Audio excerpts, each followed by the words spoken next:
बिहार की सियासत में दिलचस्पी रखने वाले हो जाएं सावधान, क्योंकि बिहार की राजनीति में होने वाला है बड़ा धमाका। आरजेडी में मच सकता है कलेश तो बीजेपी में कोई नया करेगा प्रवेश। चूर चूर हो सकता है तेजस्वी का सपना, गैर नहीं आरजेडी को धोखा देगा कोई अपना। भले ही मौसम ठंड का हो, लेकिन बिहार में सियासी उबाल की गर्माहट कम होने का नाम नहीं ले रही। बिहार में महागठबंधन की सरकार बने महज कुछ ही महीने हुए हैं, लेकिन महागठबंधन की गांठ अभी भी कमजोर है। दरअसल आरजेडी के प्रदेश अध्यक्ष जगदानंद सिंह के बेटे सुधाकर सिंह को यह नया महागठबंधन रास नहीं आ रहा।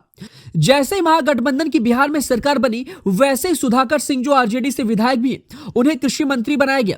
लेकिन कृषि मंत्री बनते ही सुधाकर सिंह के तेवर बदल गए और उन्होंने सीएम नीतीश कुमार और उनके अधिकारियों को महाघोटालेबाज करार दिया।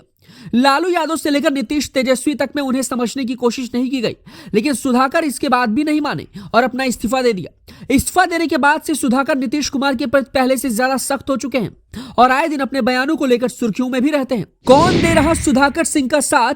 बीजेपी की राह आसान कर रहे हैं सुधाकर सिंह के इन्हीं बयानों और तेवर को लेकर उन पर कई आरोप लगने लगे हैं।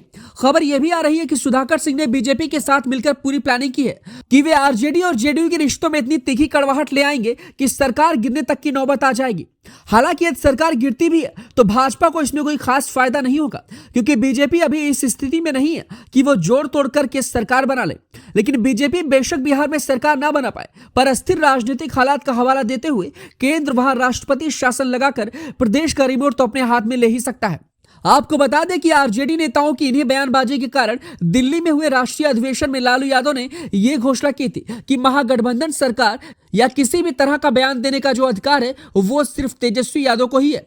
कोई अन्य पार्टी का नेता बयान नहीं देगा, और अगर कोई बयान देता भी है तो उस पर कार्रवाई भी होगी और वो बीजेपी का एजेंट होगा।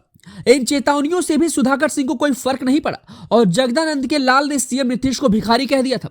अब इन हालातों को देखकर तो यह कहना गलत नहीं होगा कि वो महागठबंधन को तोड़ने की फिराक में लगे हुए।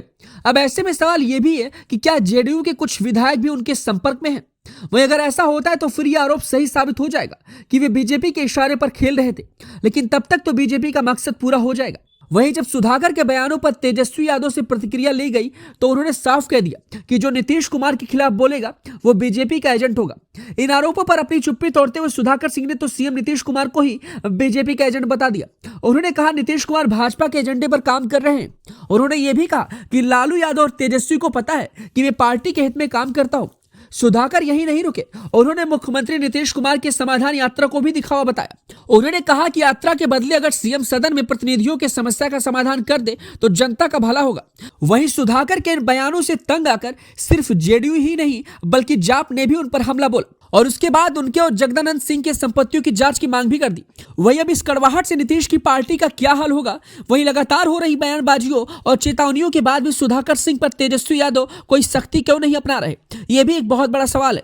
क्या जल्द ही बिहार में बड़ा खेला होने जा रहा? ऐसे कई सवाल हैं जो सबके जहन में चल रहे हैं, लेकिन बिहार की राजनीति किस ओर करवट लेगी ये तो समय ही बताएगा।